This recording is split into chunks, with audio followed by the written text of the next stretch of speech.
Realisasi pertumbuhan ekonomi sepanjang tahun 2018 mencapai 5,17%, naik ketimbang tahun 2017 yang hanya 5,07%. Di sisi lain, Indonesia secara mengejutkan berhasil naik kelas menjadi negara dengan penduduk berpendapatan kelas menengah atas versi Bank Dunia.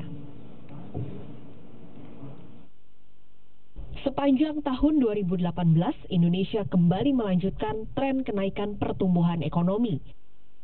Di tahun 2018, realisasi pertumbuhan ekonomi Indonesia mencapai 5,17%. Realisasi ini membalikkan tren penurunan yang terjadi pada tahun 2013. Barulah pada tahun 2015, ekonomi Indonesia perlahan-lahan mulai mendaki.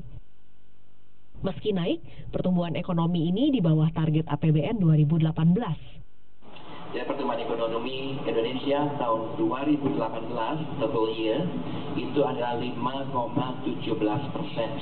Di saya tampilkan pertumbuhan ekonomi Indonesia sejak tahun 2011. Bisa dilihat angka 5,17% ini menunjukkan tren yang bagus sekali. Kita lihat di 2014 5,01, turun ke 4,88, naik meningkat, dan ini adalah 5,17% yang terbaik sejak tahun 2014. Yang menarik, saat pertumbuhan ekonomi gagal mencapai target, pendapatan per kapita penduduk Indonesia justru naik. Dari tahun 2017 sebesar 3.876 dolar Amerika Serikat menjadi 3.927 dolar Amerika Serikat di tahun 2018. Jika mengacu pada klasifikasi Bank Dunia, ini berarti Indonesia naik kelas menjadi kelompok negara dengan penduduk berpenghasilan menengah atas. Bank Dunia mematok pendapatan kelompok ini berkisar antara 3.896 sampai dengan 12.055 dolar Amerika Serikat.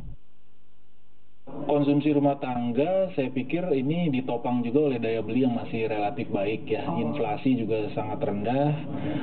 Di Januari ini bahkan sudah bisa di bawah 3%, tahun lalu hanya 3,1%. Dan kita lihat juga banyak program pemerintah yang bisa menopang daya beli, terutama untuk kelompok masyarakat menengah ke bawah ya. Ada banyak program-program seperti PKH dan seterusnya ya. Dan juga banyak juga dana-dana yang diberikan ke desa.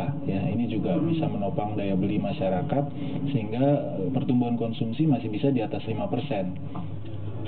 Yang pasti, pemerintah enggan berspekulasi tentang kenaikan PDB per kapita Indonesia.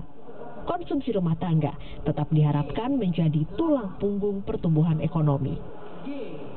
My Sister Tarigan, Munir, Kompas TV, Jakarta.